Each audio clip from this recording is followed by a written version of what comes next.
What's going on, everybody? This is a little bit of a frustration video, just so you know on the front end. Listen, the more and more I see the dating advice and the dating coaches and all the info out there, the more frustrated I'm getting, because what we're doing is we're teaching people to practice skills that don't actually translate to the real game, marriage. And so we're developing skills in dating which really seem to center around game playing and manipulation and getting the upper hand and being in control and whatever else.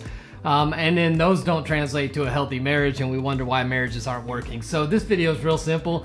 I'm going to give 6 characteristics that I think should be present in a healthy relationship.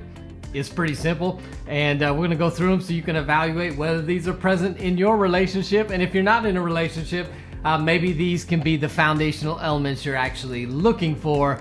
That's what we're going to talk about today on Relation Shots. Hey, welcome to Relation Shots. My name's Eric Wooten. If this is your first time hanging out with us, welcome to the place to get practical relationship advice that actually works in your relationship. Imagine that. If you've not already done so, go ahead and click the subscribe button and the bell notification so you don't miss upcoming videos. If you want a free guide to intimacy, you can look in the description area below. You also find links to other resources and tools to help you in your relationship. So let's talk about it. Out of my frustration of so much advice out there that is just not helping relationships, I thought, you know what?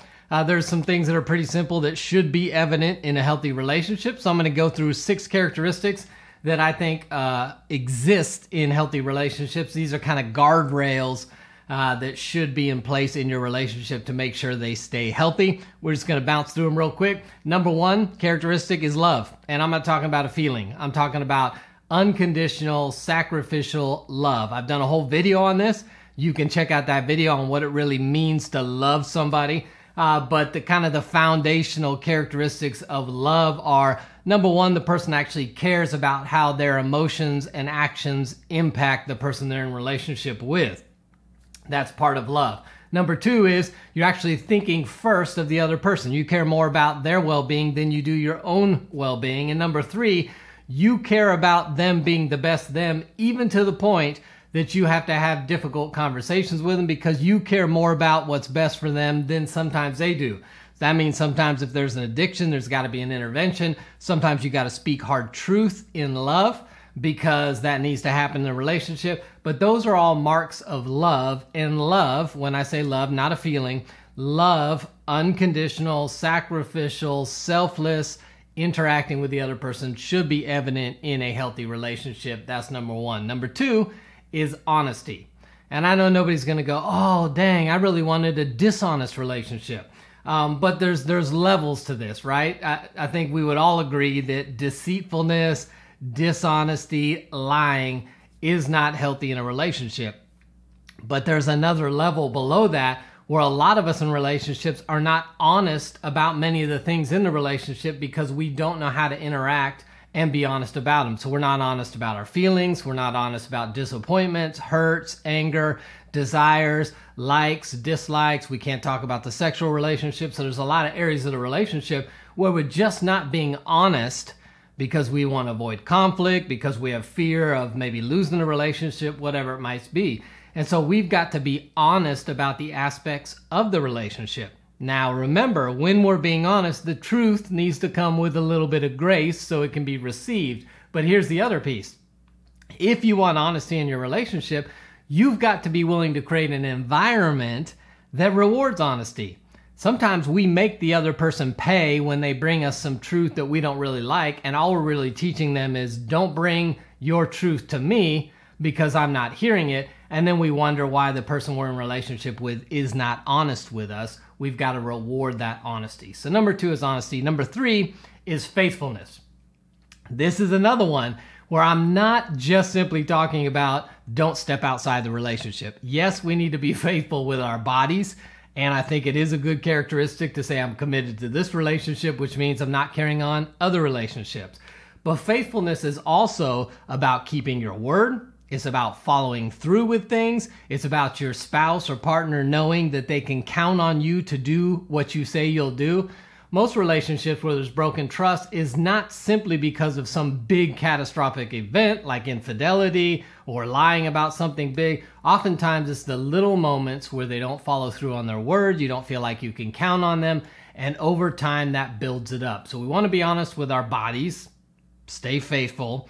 But we also want to be honest with our minds and our hearts. And we want to stay faithful in those areas as well, which means I'm reserving certain conversations for my partner only, not having these conversations with other people, thus robbing my relationship of emotional intimacy. So the faithfulness goes across the board from faithful not stepping outside the relationship to faithful following through on the little things when I give my word to being faithful with my heart and my mind, which is I'm only engaging in certain conversations with my partner because I want to grow our relationship here. So number 3 is faithfulness. Number 4 is forgiveness. Listen, every relationship is going to require forgiveness. We're going to mess up. We're going to fall short. We're going to fail. We're going to hurt the person we're in relationship with. That's just a given, right? I don't care how hard you try. At some point, you're either going to intentionally hurt the person you're in a relationship with because you're selfish and you make selfish decisions, or you're going to unintentionally hurt them by not knowing that something you said or did actually caused harm. So in a healthy relationship, we have to have people who are good at giving forgiveness as well as receiving forgiveness. That's both sides of the relationship, which means when I give forgiveness, I'm just releasing the other person from the debt that I think they owe me for what they did to me. And that's a choice. Now I get it. Some of you say, well, how many times do I forgive? That's a whole different video and we can talk in depth on that.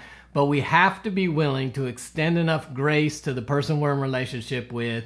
And when they hurt us, we let them know, but we also extend forgiveness so that we can move forward in the relationship. Listen, if you are unwilling to extend forgiveness, if you withhold forgiveness in a relationship, you will live in resentment and you will never be able to have the intimacy and connection that you desire in the relationship. So we've got to be good at forgiveness. Characteristic number 5 is personal responsibility. Listen, it's hard to be in a relationship with somebody who will not take responsibility or ownership for their own emotions and actions. And that's why we have codependent relationships. Someone's unwilling to take responsibility. The other person says, well, I'm going to take responsibility for their actions and emotions and behaviors, which never ends up well. Personal responsibility means I'm aware of how what I do impacts the person I'm in a relationship with. And when it hurts them, when it lets them down, I'm willing to own that, take responsibility for that, and I'm willing to do the things to change. When they bring something to me, an issue, I'm not going to get defensive. I'm not going to deflect. I'm not going to turn around and blame them. I'm going to accept responsibility for what they're sharing I did that made them feel or experience something that they didn't like. I'm going to make changes in that. And a good, healthy relationship is one where both individuals are willing to take personal responsibility for how they impact the other relationship. And characteristic number 6 is empathy. This simply means I'm putting myself in your shoes. Listen, it's hard to be in a relationship with somebody who never considers what it might be like in certain situations to actually be you. All they ever want to do is tell you about their experience and how they are enjoying or not enjoying the relationship and how things make them feel. In order to have a healthy relationship, I've got to figure out how to get out of my own world and get into your world by asking myself questions like, I wonder how they feel in this situation. I wonder how this situation is actually impacting them. I wonder how they are experiencing this relationship, the things I do, the things I don't do, how I treat them, the decisions I make. We've got to be willing to put ourselves in the other person's shoes so that we can experience our world. That's what allows us to connect, right? We connect around like experiences. So part of the way to do that is to put yourself in their shoes so that they feel validated, they feel understood, and they feel cared for. You're not going to feel trusting.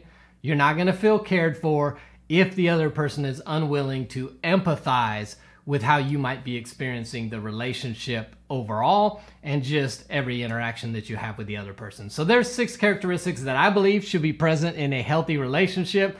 No, that doesn't follow with all the dating advice of 5 signs that you know he likes you, or 6 texts that really turn her on, or all the crap that never works in real marriages. Hopefully that gives you an idea of some foundational principles or characteristics that should be present in a healthy relationship that's going to go the distance. Love to hear your thoughts on that, and maybe some others that I didn't include. I'm sure the list could be much longer. Drop any of those in the comment section below.